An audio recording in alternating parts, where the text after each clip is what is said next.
नमस्कार, एक बार फिर से आपका मेरे YouTube चैनल में स्वागत है। यदि चैनल पर नए हैं तो चैनल को सब्सक्राइब करें और लाइक बटन ज़रूर दबाएं क्योंकि ये वीडियो बहुत ही मेहनत से बनवाई जाती है। तो शुरू करते हैं महत्तम समापवर्तक की परिभाषा से। संख्याओं का महत्तम समापवर्तक वह सबसे बड़ी संख्या होती है जो उन सभी संख्याओं को विभाजित करे जिनका महत्तम समापवर्तक ज्ञात किया जाना होता है। जैसे 4 और 8 का महत्तम समापवर्तक 4 है। 4 ऐसी सबसे बड़ी संख्या है जो 4 और 8 दोनों को विभाजित करती है। 4 और 8 को विभाजित करने वाली अन्य संख्याएं 1 और 2 भी है, लेकिन 4 उनमें सबसे बड़ी है जो 4 और 8 दोनों को ही विभाजित करे। अब लघुत्तम समापवर्तक। संख्याओं का लघुत्तम समापवर्तक वह सबसे छोटी संख्या होती है जो उन सभी संख्याओं से विभाजित हो जिनका लघुत्तम समापवर्तक ज्ञात किया जाना होता है। जैसे 4 और 8 का लघुत्तम समापवर्तक 8 है। 8 ऐसी सबसे छोटी संख्या है जो 4 और 8 दोनों से विभाजित होती है। 4 और 8 से विभाजित होने वाली अन्य संख्याएं हैं 16, 24, 32 आदि, लेकिन 8 उन सभी संख्याओं में सबसे छोटी है जो 4 और 8 से विभाजित होती है।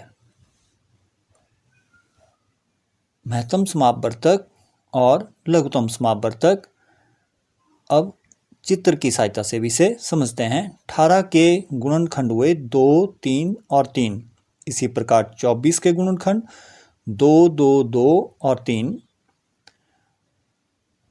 अब 18 के गुणनखंड हम हरे वाले वृत्त के अंदर लिखेंगे, जबकि 24 के गुणनखंड लाल वाले वृत्त में।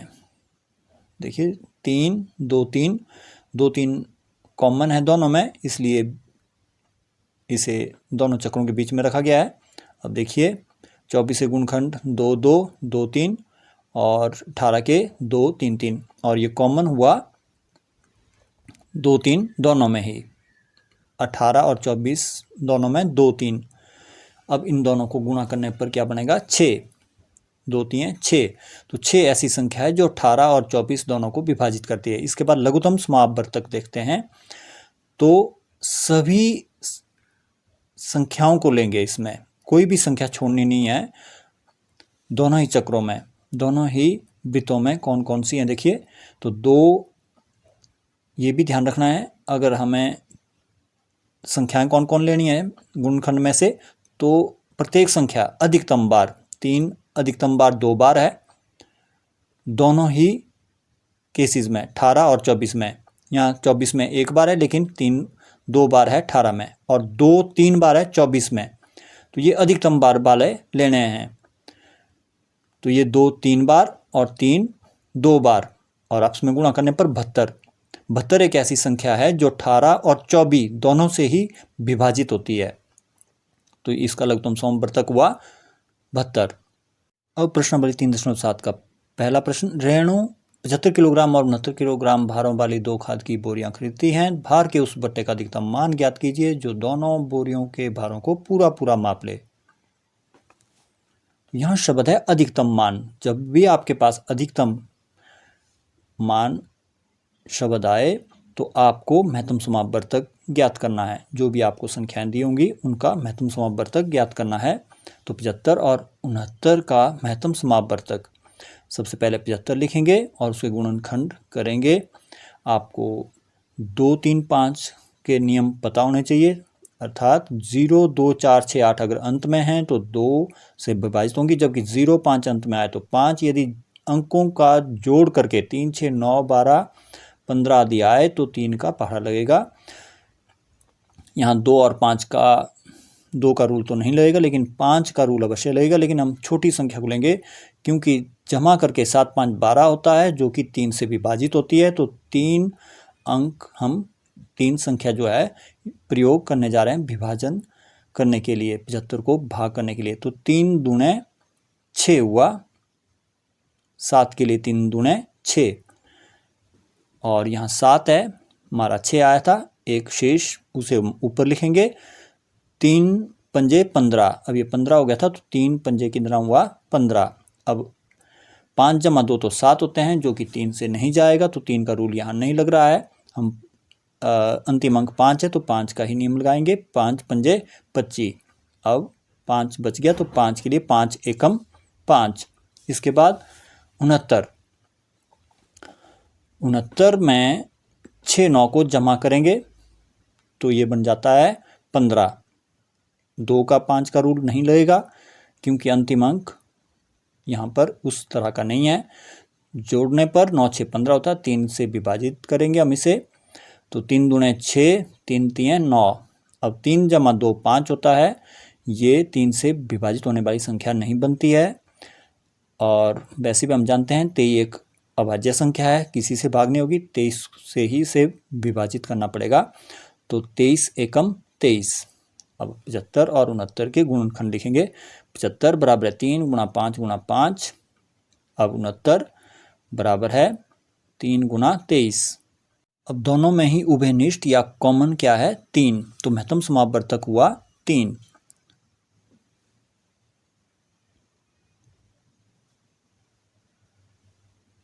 अतः भार के उस बट्टे का अधिकतम मान 3 किलोग्राम है,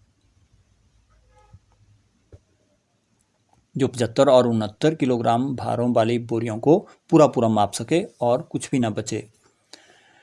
3 लड़के एक ही स्थान से एक साथ कदम उठाकर चलना प्रारंभ करते हैं। उनके कदमों की माप क्रमशः 63 सेंटीमीटर, 70 सेंटीमीटर और 77 सेंटीमीटर है। इनमें से प्रत्येक कितनी न्यूनतम दूरी तय करे कि वह पूरे पूरे कदमों में तय हो जाए। तो यहाँ पर न्यूनतम दूरी है। न्यूनतम दूरी मतलब लघुत्तम समापवर्तक ज्ञात करना है। जब भी न्यूनतम या सबसे कम की बात की जा रही हो तो हमें लघुत्तम समापवर्तक निकालना होता है। तो 63, 70 और 77 का लघुत्तम समापवर्तक तो लेते हैं 63, 70 और 77। सबसे पहले रूल देख लें। यदि अंतिम अंक 0 2 4 6 8 हो तो 2 का पहाड़ा लगाना है। अगर अंतिम अंक 0 5 है तो 5 का। यदि संख्याओं में अंकों का योग 3 6 9 12 या 15 आदि हो तो 3 का पहाड़ा लगाना है या 3 लिखना है फ्रंट में सामने। तो यहाँ अंतिम अंक 0 है, इसके लिए 2 का पहाड़ा भी लगेगा और 5 का भी। तो 2 छोटा है, इसी को ही हम लिखेंगे 2। ये अंत में 3 है तो 2 का रूल नहीं लगेगा, 2 का पहाड़ा नहीं लगेगा, ये 63 वैसे का वैसे उतरेगा। लेकिन यहाँ पर 0 है, ये अवश्य भाग होगा। तो 2 3 6, यहाँ 7 है, 1 हासिल जाएगी तो बन गया 10, 2 पंजे 10। इसके बाद फिर से अंतिम अंक 7 है तो ये नहीं जाएगा, 77 पैसे का पैसा उतारेंगे। अगला 63 में अंक 6 और 3 जोड़ करके 9 आता है तो ये 3 से पक्का भाग होगी। तो हम लिखते हैं 3, 3 दूने 6 और 3 एकम 3। अब 5 3 8 होता है, ये 3 के पहाड़े में नहीं आएगा। 7 7 14 होता है, ये भी 3 के पहाड़े में नहीं आता है। तो 35 पैसे का पैसा और 77 भी पैसे का पैसा ही उतारेंगे। इसके बाद 2 जमा 1 होता है 3, जो कि 3 के पहाड़े में आता है। तो हम लिखेंगे 3, 3 सत्ते 21, अंतिम 5 3 8 होता है, 7 7 14 होता है, ये नहीं आएंगे। 35 पैसे का पैसा और 77 भी पैसे का पैसा। अब 35 के लिए 5 का पहाड़ा लगेगा तो 5 लिखा, 5 7 पैसे का पैसा, 5 सत्ते 35 और 77 में अंतिम अंक 7 है तो ये पैसे का पैसा ही उतरा। अब 7 का पहाड़ा, 7 एकम 7, 7 एकम 7 और 11 सत्ते 77। अब 11 अभाज्य संख्या है, 11 का ही पहाड़ा लगेगा तो 1 1 पैसे के पैसे और 11 एकम 11। अब लघुत्तम समापवर्तक जो भी सामने वाली संख्याएं हैं अब उन्हें हम लिखना शुरू करते हैं। तो ये लिख लिया है। 2 3 3 5 7 11। अब 2 और 5 को गुणा करेंगे, 5 दूने 10, 3 3 9, 9 7 63। 63 को जब 11 से गुणा करेंगे तो आपके पास संख्या बनेगी 6 9 3, और उसके बाद 5 दूने 10 की 0 लगा देंगे तो ये हुआ 6930। तो उत्तर आपका 6930। अतः न्यूनतम दूरी 6930 सेंटीमीटर है जो पूरे पूरे कदमों में तय होगी। इसके बाद अगला प्रश्न लेते हैं। किसी कमरे की लंबाई, चौड़ाई और ऊंचाई क्रमशः 825 सेंटीमीटर, 675 सेंटीमीटर और 450 सेंटीमीटर है। ऐसा सबसे लंबा फीता ज्ञात कीजिए जो कमरे की तीनों विमाओं को पूरा पूरा माप ले। यहाँ पर सबसे लंबा फीता बोला गया है तो हमें यहाँ पर महत्तम समापवर्तक ज्ञात करना है। तो 825, 675 और 450 का महत्तम समापवर्तक ज्ञात करते हैं। 825 के गुणनखंड निकालते हैं सबसे पहले। तो हम एक बार फिर से नियमों पर आ जाते हैं कि जिन संख्याओं के अंतिम अंक 0 2 4 6 8 है तो 2 का पहाड़ा, 0 5 यदि अंत में है तो 5, और अंकों को जोड़कर अगर 3 6 9 12 15 आए तो 3 का पहाड़ा प्रयोग करना है। अब अंतिम अंक यहाँ पर 5 है, 2 का नियम तो लगेगा नहीं क्योंकि अंतिम अंक क्या है 5,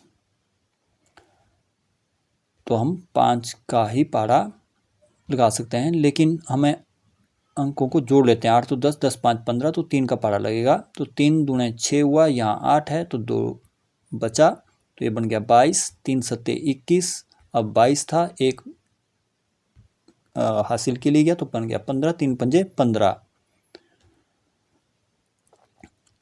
अब फिर से एक बार जमा कर दें, 7 2 9 5 14। तो यहाँ ये तो 3 से नहीं जाएगा, इसलिए 5 का ही रूल फॉलो किया गया है। तो 5 पंजे 25, यहाँ 27 है, 2 हासिल और बन गया 25, 5 पंजे 25। अब फिर से अंतिम अंक 5, तो 5 का ही नियम लगेगा। 5 एकम 5, 5 एकम 5, या 11 पंजे 55। अब 11 अभाज्य संख्या, 11 से ही हम भाग करेंगे, 11 एकम 11। अब 675 के गुणनखंड निकालते हैं।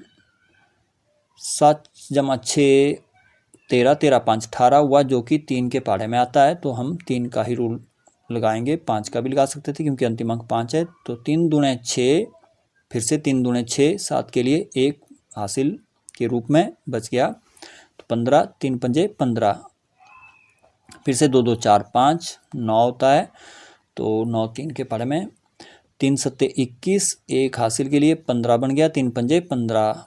अब 7 5 12 होता है जो कि 3 के पहाड़े में आता है, फिर से 3 का रूल लगेगा, 3 दूने 6, 1 हासिल के रूप में 15 बन गया। अब 3 पंजे 15, 5 2 7, अब 3 का रूल नहीं लगेगा। अब अंतिम अंक 5 है तो 5 का ही नियम लगेगा, तो 5 पंजे 25 और बाद में 5 एकम 5। अब 450 के गुणनखंड करते हैं या निकालते हैं। अंतिम अंक 0 है तो 2 और 5 का रूल लग सकता है, लेकिन हम 2 लेंगे क्योंकि 2 छोटी संख्या है। 2 दूने 4, 5 के लिए 2 दूने 4 हासिल 1 और बन गया 10, 2 पंजे 10। अब अंतिम अंक 5 है, बेशक 5 का लगाते हैं लेकिन 2 2 4 5 4 9 होते हैं, अंकों को जोड़ा तो 9, और जो कि 3 का रूल लगाएंगे। 3 सत्ते 21, यहाँ 22 है, 1 हासिल के रूप में बन गया 15, 3 पंजे 15। अब 7 5 12 होता है जो कि 3 के नियम में आता है। 3 का पहाड़ा, 3 दूने 6, यहाँ 7 है, 1 हासिल के रूप में बन गया 15, 3 पंजे 15। इसके बाद अंतिम अंक 5, तो 5 का नियम, 5 पंजे 25, बाद में 5 एकम 5। अब हम इनके गुणनखंड लिखना शुरू करते हैं। 825 के बने 3, 5 5 11, और अब 675 के 3 3 बार लिखेंगे, 5 2 बार। उसके बाद 450 के 2 1 बार, 3 2 बार, 5 2 बार। अब आप कॉमन देख लीजिए, उभयनिष्ठ देखें तो ये 3 5 5 जो कि लाल रंग से लिखे गए हैं, इनको हम एक बार फिर से लिखते हैं, यही महत्तम समापवर्तक है। तो 75, 3 पंजे 15, 15 पंजे 75, 75 सेंटीमीटर। अतः सबसे लंबा फीता की माप क्या हुई, 75 सेंटीमीटर हुई। तो यही आंसर है जो 825 और 675 और 450 सेंटीमीटर को तीनों को ही विभाजित कर सकता है। 6, 8 और 12 से विभाज्य 3 अंकों की सबसे छोटी संख्या ज्ञात कीजिए। अब से विभाज्य है तो यहाँ पर भी आपने लघुत्तम समापवर्तक ज्ञात करना है। तो निकालते हैं लघुत्तम समापवर्तक किस किस का, 6, 8 और 12 का।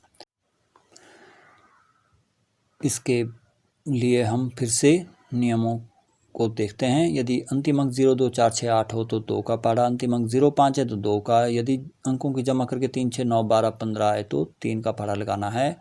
तो यहाँ 6 तो है, यह 2 का पहाड़ा लगेगा।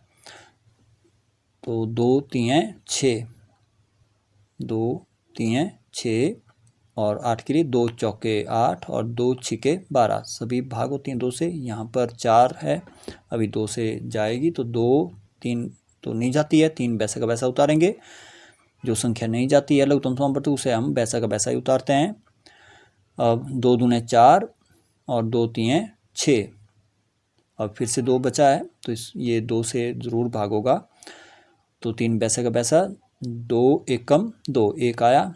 इसी प्रकार 3 वैसे का वैसा, अब 3 का प्रयोग करेंगे, 3 एकम 3, 1 वैसे का वैसा और 3 एकम 3। अब लघुत्तम समापवर्तक 2, 2, 2 और 3, 2 3 बार और 3 एक बार, 2 दूने 4, दूने 8, 8 3 हुआ 24। 24 है 2 अंकों की संख्या, जबकि हमें चाहिए 3 अंकों वाली संख्या। तो 3 अंकों की पहले सबसे छोटी संख्या हुई 100। तो हमें चाहिए ऐसी संख्या जो 6, 8, 12 तीनों से ही विभाजित हो और वो भी छोटी से छोटी संख्या। तो सबसे छोटी संख्या 100 है। तो अभीष्ट संख्या प्राप्त करने के लिए 100 को 24 से भाग देने पर शेष रहता है 4। तो अभीष्ट संख्या क्या हुई, अतः अभीष्ट संख्या हुई 100 जमा 24 में से 4 जो शेषफल आया है उसको हम घटा देंगे। तो 24 माइनस 4 कितना हुआ, 20। अब 100 जमा 20 कितना हुआ, 120। 120 वह निम्नतम संख्या है जो 6, 8, 12 तीनों से ही विभाजित होती है। देखिए 24 थी 2 अंकों की और सबसे छोटी संख्या जो 3 अंकों की बनी है वो है 120 जो 6, 8, 12 तीनों से ही विभाजित होती है। अब अगला प्रश्न, 8, 10 और 12 से विभाजित 3 अंकों की सबसे बड़ी संख्या ज्ञात कीजिए। तो यहाँ भी से विभाज्य शब्द है तो यहाँ पर भी लघुत्तम समापवर्तक ही अब आपके सामने 8, 10, 12 का लघुत्तम समापवर्तक निकालने जा रहे हैं। लिखेंगे 8, 10, 12। तो सबसे पहले नियमों से एक बार फिर से परिचित होते हैं। यदि अंतिम अंक 0, 2, 4, 6, 8 आए तो 2 का पहाड़ा लगेगा। यदि अंतिम अंक 0, 5 तो 5 का। यदि जमा करके 3, 6, 9, 12, 15 आए तो 3 का पहाड़ा लगाना है। यहाँ पर 8 जो कि 2 से जाती है तो 2 का ही पहाड़ा लगेगा। 2 चौके 8, 2 पंजे 10 और 2 छिके 12, 4 है। 4 और 6 2 से जाती हैं तो 2 का पहाड़ा लगेगा। 2 दूने 4, 5 नहीं जाती, 5 वैसे का वैसा उतरेगा और 2 3 हुआ 6। अब 2 है तो फिर से 2 का पहाड़ा लगाएंगे। 2 एकम 2, 5 नहीं जाता, 3 भी नहीं जाता, ये वैसे के वैसे ही उतरेंगे। इसके बाद 3 अगली न्यूनतम राशि है तो 3 एक वैसे का वैसा, 5 भी नहीं जाता, 5 वैसे का वैसा, 3 एकम 3। अब 5 ही बचा तो 5 का पहाड़ा 1 1 1, 5 एकम 5 हो गया, सब 1 1 आ गया। लघुत्तम समापवर्तक 2 2 2 और 3 गुणा 5। तो 2 पंजे 10, सबसे पहले गुणा करनी है, इसकी 0 लगा देना। जो भी बाकी जो संख्याएं इनको गुणा करेंगे तो 2 दूने 4, 3 12, 5 दूने 10 की 0 लगा दो, वे बन गया 120। तो 120 3 अंकों की संख्या तो है लेकिन अधिकतम नहीं है जो 8, 10, 12 से विभाजित हो। 8, 10, 12 से विभाजित होने वाली संख्या 120 अवश्य है, लेकिन हमें चाहिए अधिकतम। तो 3 अंकों की सबसे बड़ी संख्या कौन है, 999। अधिकतम संख्या, बड़ी से बड़ी संख्या कौन है, 999। अभीष्ट संख्या क्या होगी, अभीष्ट संख्या प्राप्त करने के लिए 999 को 120 से भाग देने पर शेष रहता है 39। तो जो अभीष्ट संख्या है वो क्या होगी, 999 माइनस 39। दो शेषफल बचा था, शेष आया था हमारे पास तो उसको हम घटाएंगे 999 से, ये बन गया 960। अब 960 है ऐसी संख्या है जो 8, 10, 12 से विभाजित होती है। ये वीडियो यहीं तक थी, तो मिलते हैं अगली YouTube वीडियो में। इस वीडियो को लाइक ज़रूर करें और कमेंट लिखें आपको ये वीडियो कैसी लगी।